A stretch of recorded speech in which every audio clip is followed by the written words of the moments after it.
Gagmay man siniman nga klase man. Good morning, leaders, and welcome to another video discussion. So, welcome, and this time we are going to explore the Romantic period in literature. It is a time of profound artistic and intellectual change that shaped the course of literary history. So, the Romantic period started during 1798 and lasted until 1837 AD or after death.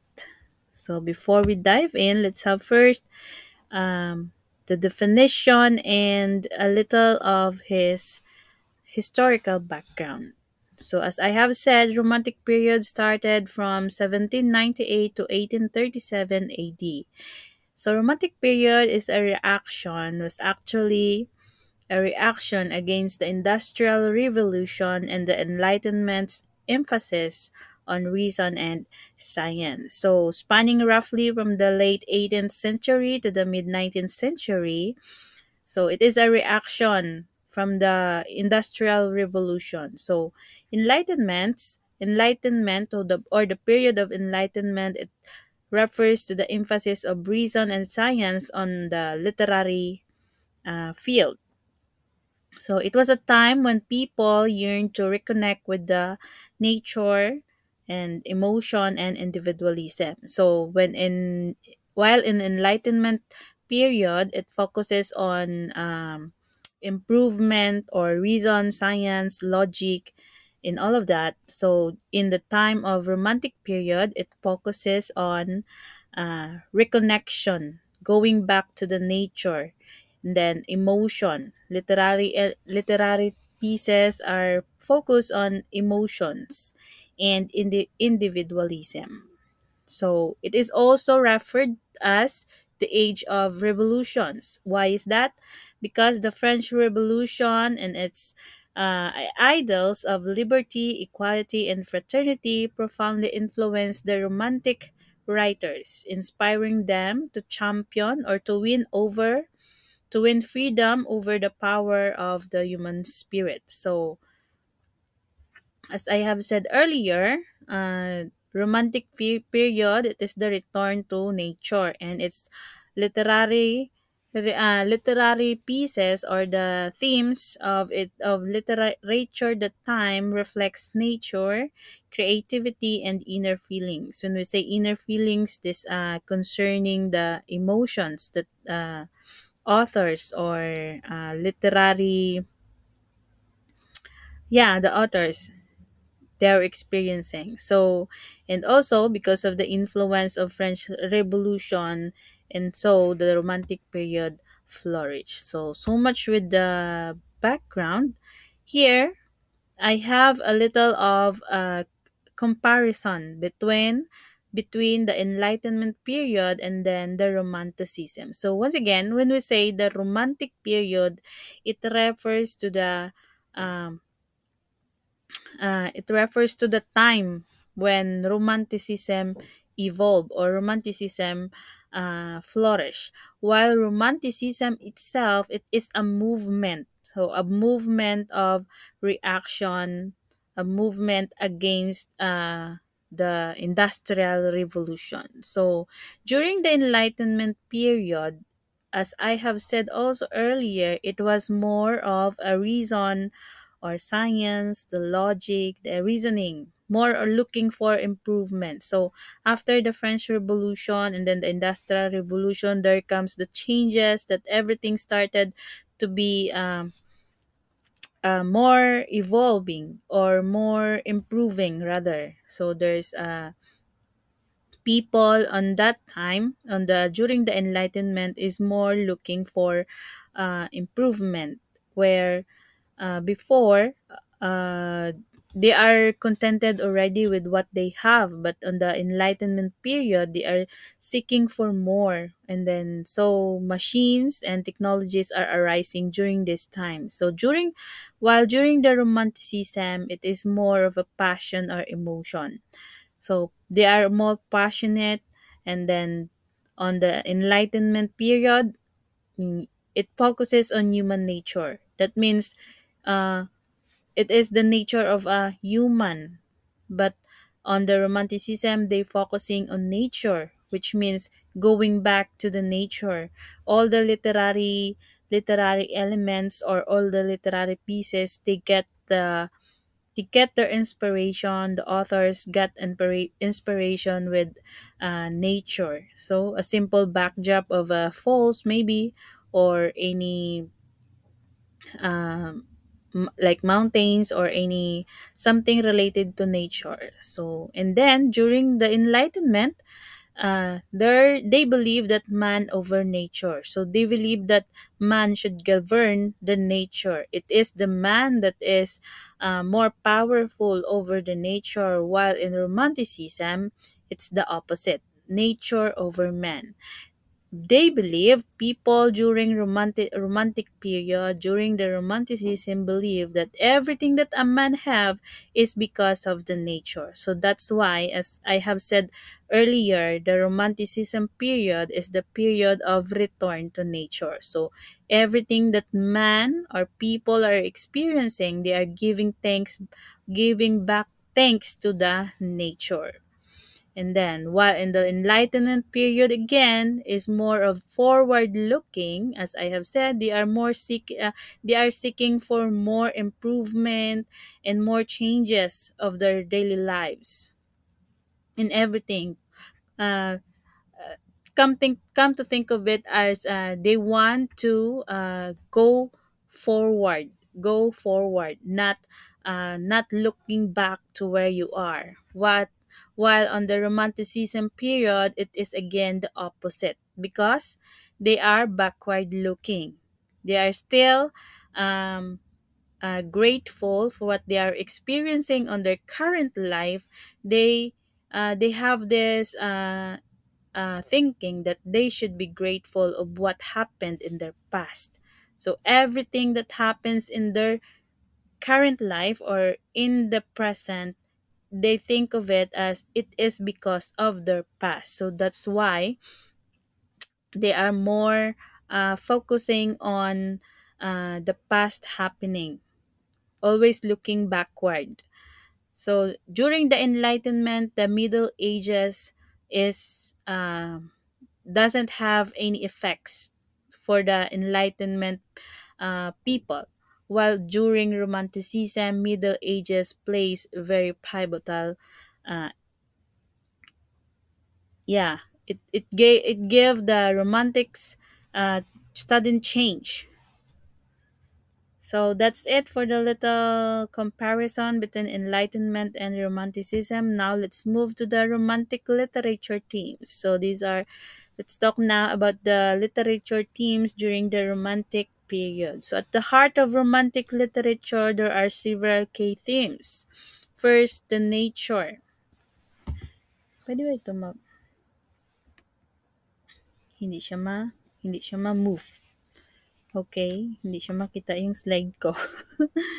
First, the theme for nature. So as I have said, I've been telling it over and over again that the Romantic period or Romanticism focuses on the return to nature theme. So, of course, one of the theme of literature during that period is about nature. That means Romantic poets saw nature as a source of inspiration, beauty, and spiritual renewal. So they often depicted it as a living and dynamic force. So in other literary periods, they find different source of their inspiration to create a piece.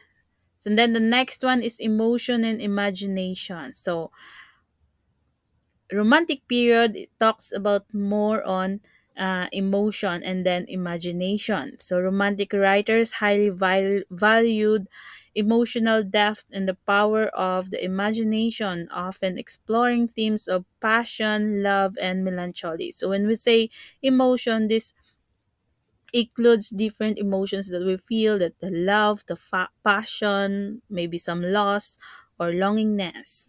And also, one of the themes during the Romantic period is the individualism. So the Romantics celebrated the individual and the common man's experiences, valuing personal freedom and the inner life. So this includes the authors. More of the authors during the Romantic literature or the Romantic period, um,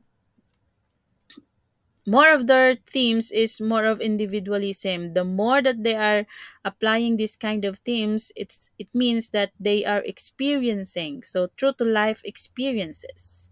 The next one and the last that also flourished during the romantic period rather, the next theme is the Gothic and the supernatural. So this the period also saw a fascination with the mysterious and the supernatural, and the Gothic with works exploring the dark aspects of human experiences. Now let's dive deeper in knowing who are the notable poets and their works during this Romantic period. So first, we have here William Wordsworth. Okay, so aside from the fact that it is called as romantic period, others also other also label that the romantic period is called Wor- Wordsworth period because he is known as the father of English romanticism. So along with his friend or co-author, the Samuel Taylor Coleridge, their lyrical ballads is a cornerstone of romantic literature. So this romantic period and romantic literature started when Wordsworth and then Coleridge started with this lyrical ballads piece. So the lines compose a few miles. One of the notable works of William Wordsworth is lines composed a few miles above Tenten Abbey. So this poem of Wordsworth reflects his deep connection to nature. So also Wordsworth is known for his love of nature and simple language. So another work of Wordsworth is The Prelude. It is an autobiographical poem that explores his spiritual and poetic development. So as I have said earlier, one of the themes in romanticism or romantic period is the individualism, and most authors apply this on their literary pieces. So let's move to the next one, Samuel Taylor Coleridge. So Coleridge, The Rime of the Ancient Mariner, is a long narrative poem that delves into themes of sin, redemption, and supernatural. So here comes the Gothic and supernatural themes. So this is Samuel Taylor Coleridge. He is a friend of William Wordsworth. The next notable poets during the romantic period is Percy Bysshe Shelley. I don't know if it's correct. Percy Bysshe Shelley. Percy Bysshe Shelley. So, Shelley's works such as The Ode to the West Wind and Prometheus Unbound wins a radical political ideals and the power of the human spirit. The next one we have is John Keats. So he is also known as a romantic poet, no, and he is one of these notable poets during this Romantic period. So his notable works, one is the Ode to a Nightingale and the Ode on a Grecian Urn, which explore beauty, transience, and sublime. The next one we have Lord Byron. Lord Byron. So Byron's Child's Child Harold's Pilgrimage and his epic poem Don Juan are marked by their exploration of individualism and rebellion. So for the novelist during this period of romanticism, the notable novelist during this time is, of course, the very famous Jane Austen, with its some of her famous works also, which is the Pride and Prejudice. Pride and Prejudice.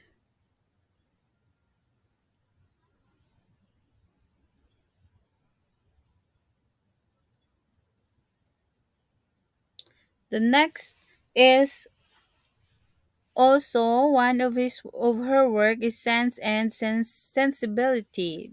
This is also known as one of the notable works of Jane Austen. So, who is Jane Austen, by the way? Jane Austen is known for her novels of manners. Austen's work, like Pride and Prejudice and Sense of Sensibility, explores themes of love, marriage, and social class in the gentle country life of the Regency era or the Romantic era. The next one we have Sir Walter Scott, famous for his historical novels. So Scott's Waverley novels, such as Ivanhoe and Rob Boy, glorify Scottish nationalism and medieval times. The next one, another novelist during this period is who is this? Mary Shelley. Mary Shelley. Okay, so Mary Shelley, although primarily she is known as a novelist, Mary Shelley is also one of the notable poets. So she is known for her epic work, The Frankenstein, a seminal work of romantic literature exploring themes of creation, ambition, and the consequences of defying nature. Next one that we have is Horace or Horace Walpole.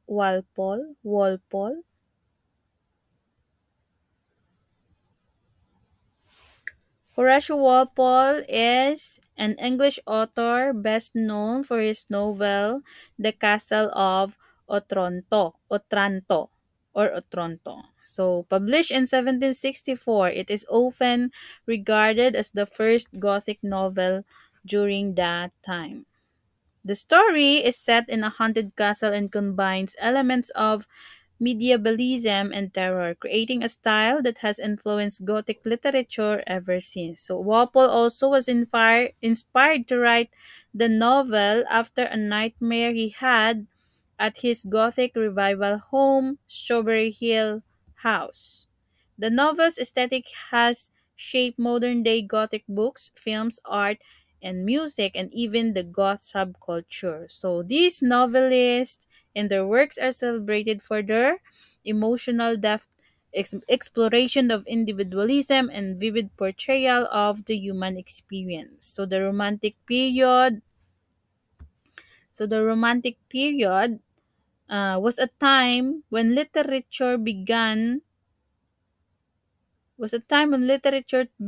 to focus more on personal expression and sublime beauty of nature. So, as I have said, the Romantic period was a time of rich emotional exploration and a deep appreciation for the natural world. It celebrated the individual's experience and the power of imagination,